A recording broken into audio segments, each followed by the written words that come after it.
Bismillahirrahmanirrahim. Madad ya Maulana. Dastur ya Maulana.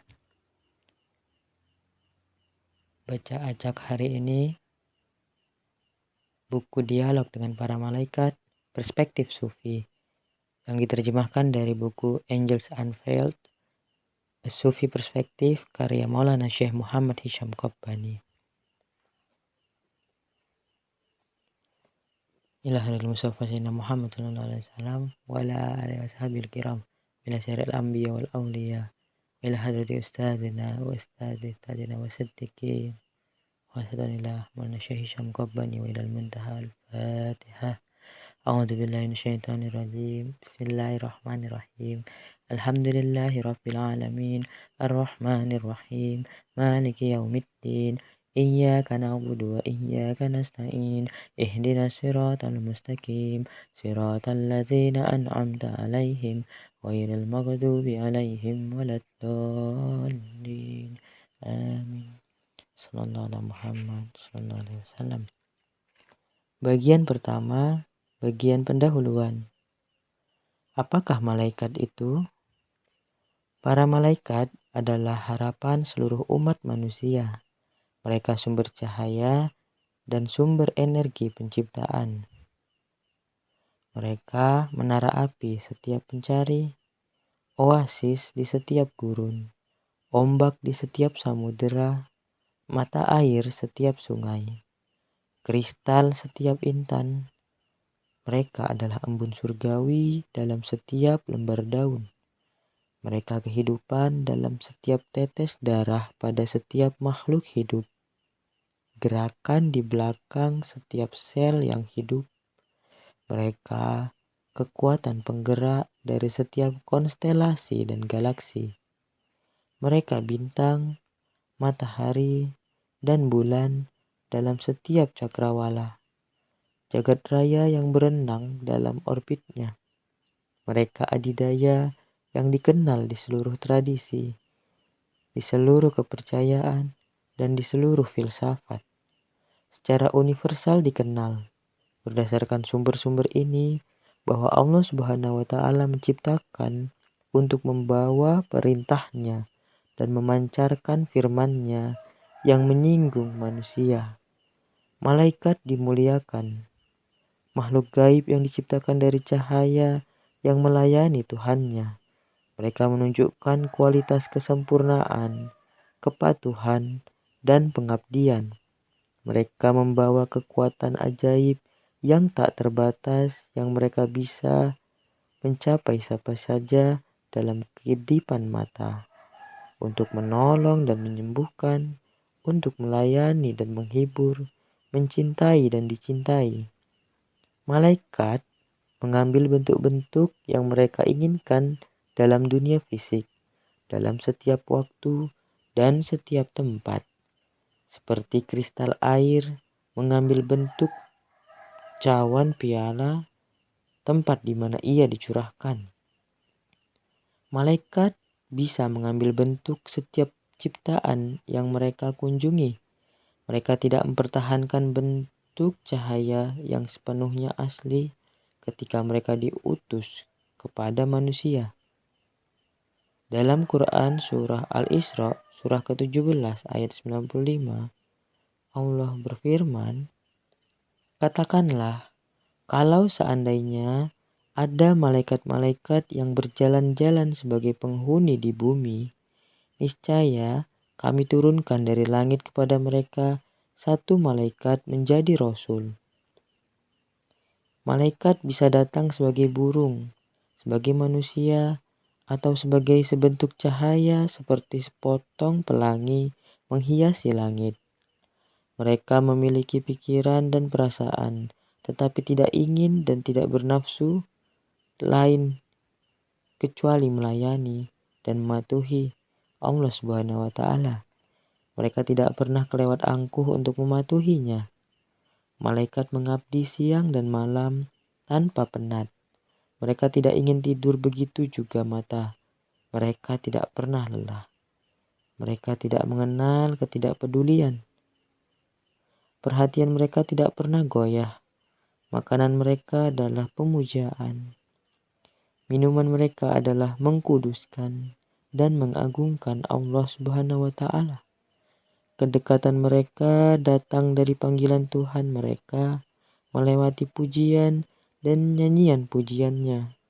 Kesenangan mereka adalah untuk melayaninya. Mereka tidak memiliki sejumlah atau semua pengekangan kejiwaan. Mereka tidak menderita perubahan suasana. Malaikat menghuni Firdaus dan 7 surga. Mereka mengabdi lebih banyak ketimbang manusia karena mereka diciptakan sebelum manusia, juga karena mereka tidak berdosa dan tidak bisa jatuh ke dalam kesalahan atau dosa. Mereka tidak pernah mohon ampun untuk mereka sendiri, tetapi selalu untuk umat manusia. Ini menunjukkan kepada kita bagaimana banyak dari mereka yang peduli pada kita dan betapa luas Allah Subhanahu wa Ta'ala menciptakan mereka untuk menjaga kita. Allah Subhanahu wa Ta'ala menciptakan mereka sebagai pelindung kita karena seorang pelindung lebih sempurna daripada seseorang yang ia lindungi. Malaikat lebih bisa diketahui ketimbang manusia. Guru, sekali lagi, lebih baik daripada murid. Pengetahuan mereka ada 2 jenis, intelektual dan tradisional. Intelektual di sini berarti intisari realitas atau intisari hati. Sedangkan tradisional berarti tampak dan diterjemahkan dari atas. Bagian berikutnya tentang pengetahuan intelektual. Pengetahuan intelektual sebagai pengetahuan tentang Allah Subhanahu wa Ta'ala dan sifat-sifatnya adalah suatu keharusan. Tidaklah mungkin bagi malaikat, rasul, dan orang soleh gagal memilikinya. Mereka tidak punya alasan kalau gagal mengetahuinya. Pengetahuan yang bukan kewajiban adalah cara di mana Allah Subhanahu wa Ta'ala telah menciptakan keluarbiasaan atau keajaiban ciptaan, seperti pengetahuan akan arsy, kalam atau pena, Firdaus, neraka dan surga. Tambahan lagi, ada pengetahuan tentang perbedaan jenis malaikat, manusia, penghuni bumi di tanah, di bawah tanah, di udara, dan di bawah lautan. Dalam jenis terakhir, pengetahuan malaikat adalah tidak diragukan lagi lebih mengetahui. Dalam jenis terakhir, pengetahuan malaikat adalah tidak diragukan lagi lebih mengetahui daripada manusia. Ini lantaran mereka diciptakan jauh sebelum manusia. Malaikat menemani seluruh proses penciptaan alam semesta sebaik penciptaan manusia. Mereka juga jauh lebih familiar dengan pengetahuan itu karena mereka memiliki penglihatan dan pendengaran pemberian Allah Subhanahu wa Ta'ala. Tetapi pengetahuan itu hanya bisa dicapai oleh mereka yang telah mensucikan diri, mensucikan hati, dan penglihatan mereka di antara manusia. Sedangkan pengetahuan tradisional, ia adalah pengetahuan profetis yang tidak bisa diketahui manusia tanpa kebaikan wahyu. Hanya malaikat yang mampu membawa jenis pengetahuan ini kepada manusia. Dalam hal ini, tentu saja malaikat perantara antara Allah Subhanahu wa Ta'ala dan manusia. Lebih jauh lagi adalah mungkin mereka akan menjadi perantara terus-menerus dari peristiwa-peristiwa di hari akhir. Mereka berpengetahuan luas dalam tradisi yang secara khusus menganggap mereka dan dengan yang mana Allah Subhanahu wa Ta'ala mempercayai mereka. Inilah alasan mengapa malaikat berpengetahuan jauh lebih luas daripada manusia dan menyandang 6 macam sifat sempurna. Yang pertama, mereka adalah kurir dari hadirat ilahiyah. Yang kedua, mereka adalah ningrat dalam rupa Allah Subhanahu wa Ta'ala. Yang ketiga, Mereka telah diberdayakan oleh Allah Subhanahu wa taala dengan kekuatan yang memberikan mereka kemampuan kepatuhan yang murni. Yang keempat, mereka dianggap baik dan benar-benar tidak bisa dipungkiri berada dalam hadirat ilahiyah. Yang kelima, mereka dipatuhi dalam keduniawian. Keenam, mereka dipercaya dalam menerima, menjaga, dan menyampaikan wahyu. Kesempurnaan manusia. Keadaan sempurna manusia tidak bisa diragukan lagi, tidak pernah dicapai hingga kekuatan kemalaikatan berhubungan dengannya.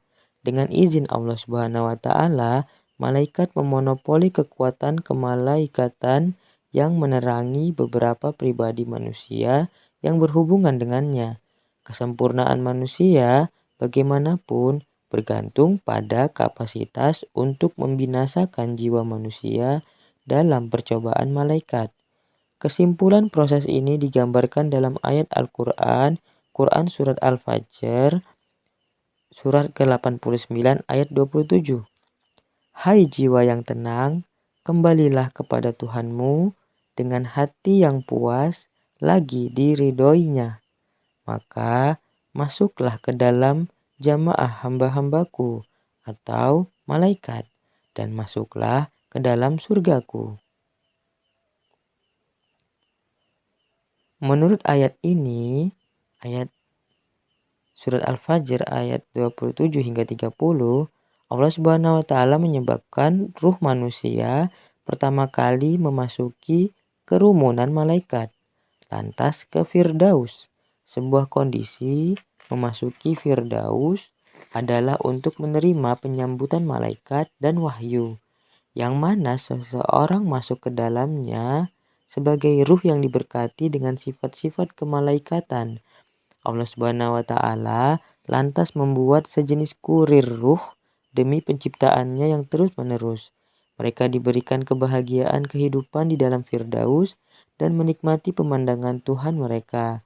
Allah Subhanahu wa taala menciptakan penyambutan malaikat penting untuk manusia ketika ruh mereka masuk ke dalam kekuatan kemalaikatan. Oleh karena itu, tanpa memasukkan malaikat yang amat menyenangkan, ruh manusia tidak akan bisa mencapai kebahagiaan yang abadi. Sumbangan malaikat kepada kebahagiaan manusia diturunkan dari kesempurnaan mereka. Malaikat terbebas dari berbagai macam kemarahan, dari berbagai macam ilusi, imajinasi, atau angan-angan.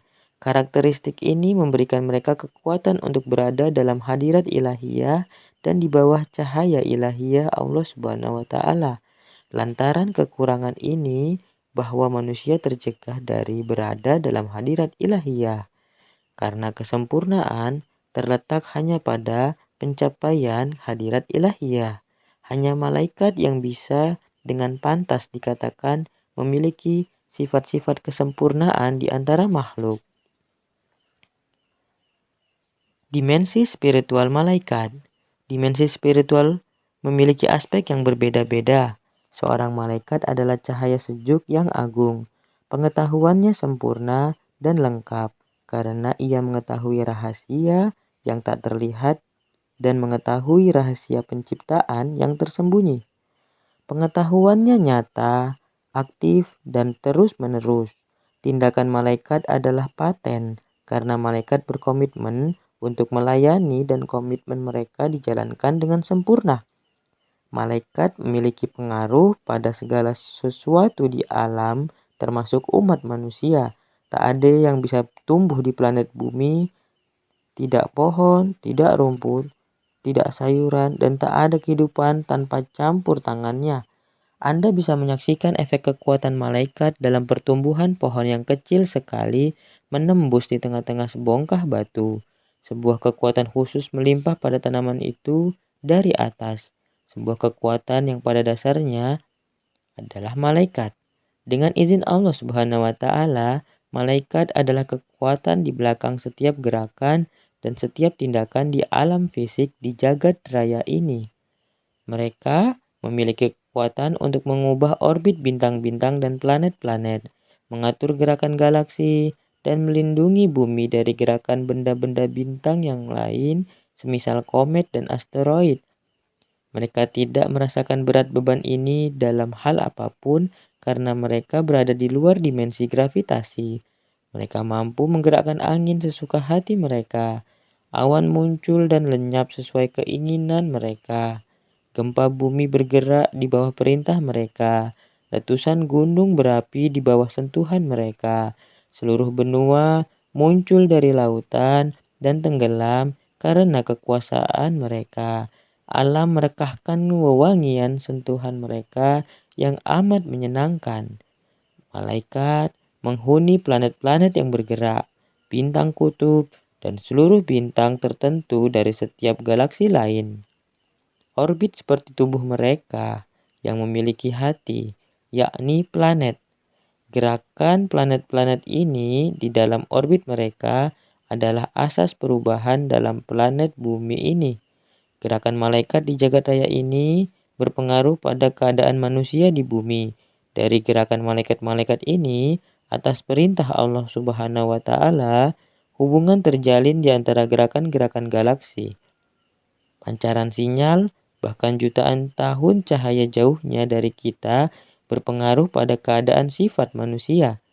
Dunia yang demikian menyenangkan selalu mengendalikan goncangan alam keduniawian ini. Segalanya diciptakan dalam hierarki, dan segalanya berhubungan dengan apa yang ada di atasnya. Manusia selalu memandang ke atas, tidak ke bawah. Hasrat akan kemajuan dibangun ke dalam mereka dalam tingkat material dan spiritual, sekaligus segalanya diciptakan selalu memandang modelnya. Asas pengaruh yang amat menyenangkan ini ditemukan di sini. Efek yang menaik di atas, yang menurun, dan aspirasi yang menurun kepada yang menaik. Cahaya kemalaikatan. Allah Subhanahu wa Ta'ala menciptakan matahari dari cahaya kemalaikatan. Hal ini memungkinkan dunia ini melihat segala objek material yang sebelumnya diliputi kegelapan.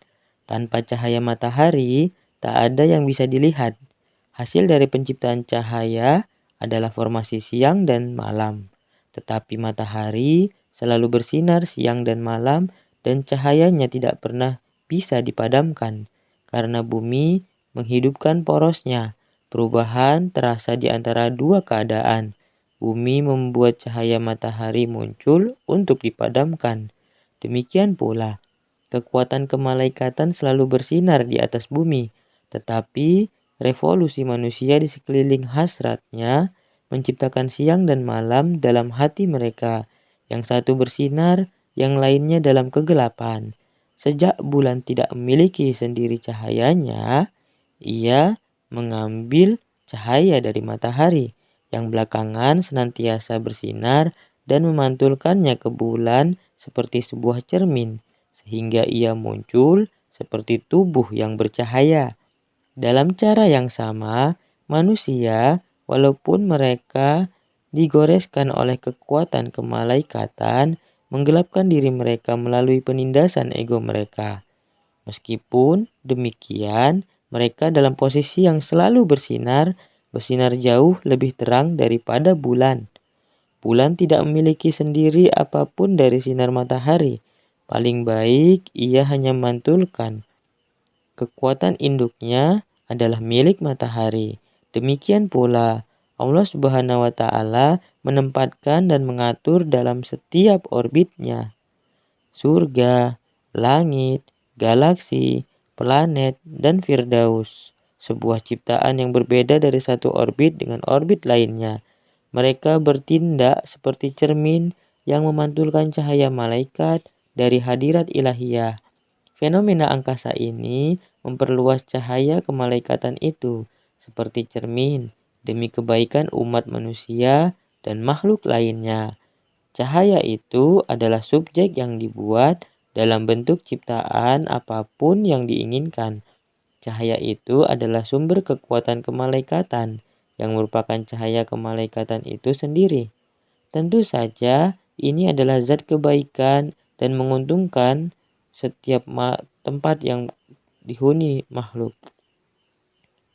Seperti malaikat bergerak dalam hadirat ilahiyah, cahaya mereka bergerak ke dalam dan ke atas orbit yang diciptakan Allah Subhanahu wa taala untuk diatur oleh mereka. Kekuatan kemalaikatan mempengaruhi gerakan dan isi orbit-orbit ini. Sejak orbit-orbit ini memantulkan cahaya kemalaikatan di atas bumi, kita melihat bagaimana manusia sebaliknya bisa dipengaruhi oleh gerakan orbit dalam hidupnya. Cahaya kemalaikatan juga mempengaruhi perasaan, suasana, sikap, dan tindakan manusia. Pakaian spiritual. Unsur-unsur dan kualitas manusia dan makhluk lainnya di bumi bervariasi berdasarkan jarak perspektif dari sumber cahaya kemalaikatan. Sebab itu, kami menemukan perbedaan di antara manusia, meskipun tubuh mereka sama. Ini karena mereka berbeda dalam hal hubungan mereka dengan malaikat. Perbedaan bukan benar-benar dalam tubuh, tetapi dalam sifat-sifat spiritual dan perwatakan manusia. Manusia membawa karakteristik kebaikan dan kesucian anak-anak, juga kejahatan dan dosa. Inilah gambaran paling nyata tentang pakaian spiritual manusia dan hierarki mereka. Seseorang menerima kekuatan kemalaikatan ketika yang lain tidak. Inilah yang membuat seseorang lebih baik dari yang lainnya, seperti intan melampaui zamrud, yang lebih baik daripada safir, yang lebih baik daripada rubi. Semua ini adalah permata langka, tetapi mereka berbeda dalam keunggulannya. Karena semua permata lebih berharga daripada emas. Emas lebih berharga daripada perak. Perak lebih berharga daripada besi. Yang terakhir berakhir sebagai sisa sementara. Yang lainnya selalu terjaga sebagai unsur yang bernilai. Yang terakhir berakhir sebagai sisa, sementara yang lain selalu terjaga sebagai unsur yang bernilai. Cahaya lebih baik daripada kegelapan. Yang tembus cahaya lebih baik daripada yang buram. Yang cerdik lebih baik daripada yang bodoh. Watak yang baik lebih baik daripada yang buruk. Sesuatu yang terpanggil pada kebaikan lebih baik daripada yang terpanggil pada kejahatan. Pemalu, berani, murah hati, sabar yang dimiliki oleh seseorang adalah lebih baik daripada seseorang yang membawa kebencian, permusuhan, kegelapan, kejahatan, kerakusan, dan kekikiran. Seluruh karakteristik yang telah disebutkan di atas bergantung kepada kedekatan atau kejauhan perspektif mereka, para pembawa kepada sumber kekuatan kemalaikatan. Bagaimanapun juga, di dunia ini, ruh manusia adalah tanda yang menunjuk meruncing ke kesempurnaan dunia yang lebih tinggi. Ini seperti cahaya lilin dalam berhubungan dengan cahaya matahari, atau tetesan kecil dalam hubungannya dengan lautan. Cahaya kemalaikatan adalah alat visibilitas cahaya di bumi, material maupun spiritual. Kita mengenal matahari dari sinarnya. Demikian pula kita mengenal Allah Subhanahu wa taala dari makhluk surga dan makhluk bumi. Persepsi yang dibawa oleh memancarnya sinar kemalaikatan di atas mereka dan ekspresi mereka melalui penyingkapan oleh cahaya tersebut. Tidak ada kegelapan bagi kita yang lebih dalam daripada ketidakadaan cahaya kemalaikatan. Kemunculan setiap benda tunggal adalah hasil cahaya ini, hanya sebagai eksistensi setiap sesuatu merupakan hasil dari eksistensinya. Dengan cara ini Allah Subhanahu wa taala memelihara makhluknya melalui cahaya para malaikat. Cara lain untuk melukiskan cara roh manusia menandakan dunia yang amat menyenangkan ini adalah melalui analogi gerhana matahari. Jika porsi matahari gerhana yang mampu Anda lihat adalah matahari sebentuk gelas air penuh, selubung gerhana adalah cahaya kemalaikatan. Ini memuatnya mungkin untuk menatap sumber cahaya. Manusia adalah mereka sendiri seperti selembar, selubung, atau gerhana cahaya kemalaikatan. Itulah mereka menggerhanakan cahaya kemalaikatan dengan menggerhanakan cahaya Allah Subhanahu wa taala. Demikianlah Anda bisa melihat sifat-sifat pencipta melalui ciptaannya yang menakjubkan ini. Inilah makna hadis Nabi Muhammad SAW. Pikirkanlah ciptaan Allah dan jangan pikirkan zatnya. Ruh-ruh manusia bisa dilukiskan sebagai atom dalam dunia yang amat menyenangkan ini.